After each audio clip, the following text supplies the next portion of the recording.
Waduh, kalau begini jadi ketar-ketir nggak sih buat lewat tol layang MBS? Yap, Positive People, rame di media nih terkait dengan kasus korupsi saat pembangunan tol layang MBS atau tol Muhammad bin Zayed.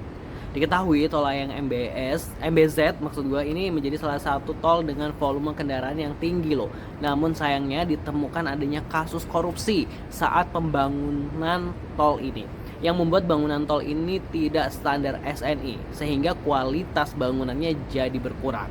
Baca-baca nih di media jika salah satunya adalah penggantian bahan bangunan seperti kualitas beton di bawah standar, girder beton diubah menjadi baja dan masih banyak lagi. Kabarnya pemenangan lelang tender proyek ini memang udah diatur sedemikian rupa.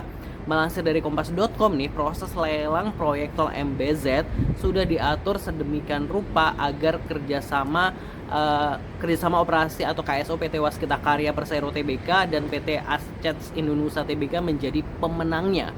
Kendati keduanya mengikuti alur proses lelang, itu hanya sekedar formalitas administrasi aja nih. Waduh. Nah, salah satu dampaknya adalah adanya getaran yang begitu terasa saat melewati tol ini, hingga kendaraan sejenis bus ini juga tidak bisa melewati jalan tol ini karena kemiringan turunan tol ini membuat kendaraan setingkat bus akan meluncur dengan kecepatan maksimal hingga ini bisa menyebabkan rawan kecelakaan ini pas turun ya.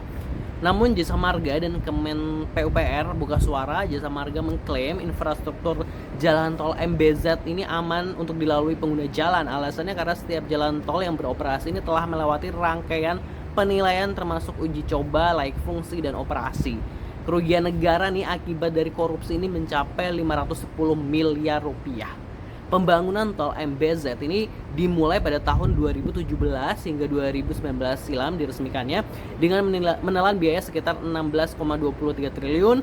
Jalan tol ini dibangun untuk mengurangi kemacetan Jakarta Cikampek dengan panjang tol sekitar 36 km, melintasi Simpang Susun Cikunir, Jakarta Timur, Kota Bekasi, Kabupaten Bekasi, hingga Kabupaten Karawang.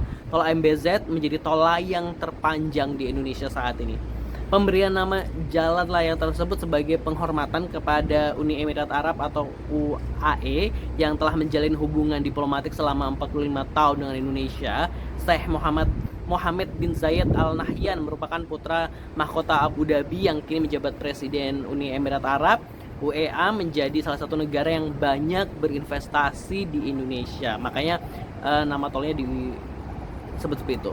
Nah, ini soal pengurangan tadi kualitas bangunan dan lain sebagainya ini kayak gue pernah denger podcast siapa ya, Bro Ron nih kalau nggak salah.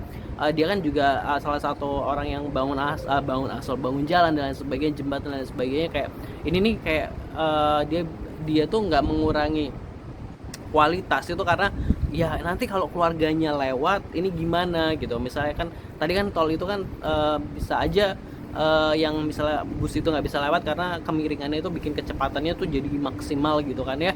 Nah seperti itu, jadi kayak ini yang korupsi ini emang nggak mikirin gitu lah. Misal kalau keluarganya yang lewat, orang tua yang lewat, anak yang lewat, dan misalnya terjadi insiden-insiden yang nggak diinginkan gimana gitu loh. Jadi kayak wah ini apa ya, korupsi di Indonesia tuh kayak udah ngeri banget gitu ya. Kayak hukuman yang paling pas buat koruptor Indonesia apa ya, kayak dimiskinkan nih, kayak udah apa ya yang paling bener nih.